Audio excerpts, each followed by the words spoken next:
जब हम भारत की बात करते हैं तो हमारे दिमाग में क्या आता है? बड़ी इमारतें, शहर की चमक, या फिर देश की असली आत्मा गांव? आज हम बात कर रहे हैं फणीश्वरनाथ रेणु के उस महान उपन्यास की जिसने पहली बार हिंदी साहित्य को उसकी मिट्टी की गंध से मिलाया, मैला आंचल की। यह उपन्यास केवल एक कहानी नहीं है, यह आजादी के बाद के भारत के एक गांव मेरीगंज का पूरा भूगोल, संस्कृति और संघर्ष है। यह उपन्यास बताता है कि राजनीति, जाति और गरीबी के दलदल में फंसा गांव का जीवन कैसा होता है।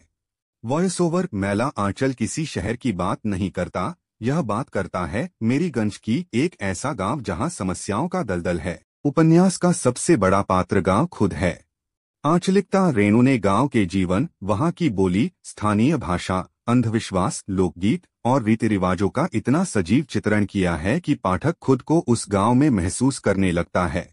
अव्यवस्था और गरीबी। आजादी के बाद भी गांव में अव्यवस्था, गरीबी और बीमारी पसरी हुई है।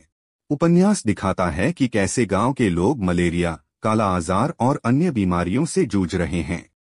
प्रशांत का आगमन। कहानी का मुख्य सूत्रधार डॉक्टर प्रशांत है, जो गांव में एक स्वास्थ्य केंद्र खोलने आता है। वह न केवल गांव की बीमारियों का इलाज करता है, बल्कि गांव की सामाजिक बीमारियों को भी समझने की कोशिश करता है। उपन्यास दिखाता है कि आजादी के बाद भी गांव में जातिगत भेदभाव और राजनीति कितनी हावी है। जाति का जहर। मेरीगंज कई जातियों और उपजातियों में बंटा हुआ है। लोग एक दूसरे से प्यार से ज्यादा जाति की नफरत से जुड़े हुए हैं। हर कोई अपने समूह के लिए लड़ रहा है। राजनीति का प्रवेश। उपन्यास में कांग्रेस, सोशलिस्ट पार्टी और साम्यवादियों का प्रवेश दिखाया गया है।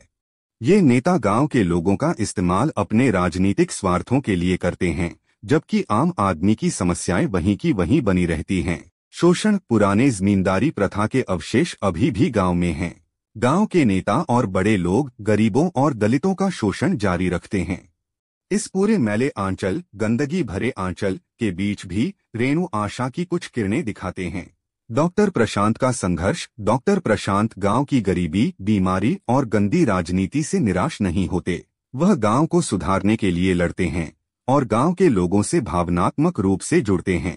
प्रेम और त्याग। डॉक्टर प्रशांत और ममता, एक नर्स, के बीच का निस्वार्थ प्रेम इस अंधेरे में एक खूबसूरत रोशनी की तरह है।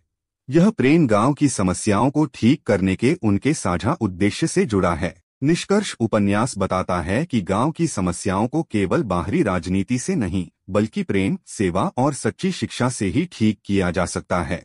मैला आंचल एक ऐसी कहानी है जो हर भारतीय को पढ़नी चाहिए। यह हमें याद दिलाता है कि हमारा देश शहरों में नहीं, बल्कि इन गांवों में बसता है। गांव का आंचल चाहे मैला हो, पर उसकी आत्मा साफ और सच्ची है। रेणु ने साहित्य में जो क्रांति लाई, वह यही थी कि अब हमें अपने देश की जमीन को पहचानना होगा। आपको मैला आंचल में डॉक्टर प्रशांत का संघर्ष कैसा लगा? क्या आज भी हमारे गांवों की समस्याएं वैसी ही हैं? हमें कमेंट में जरूर बताएं।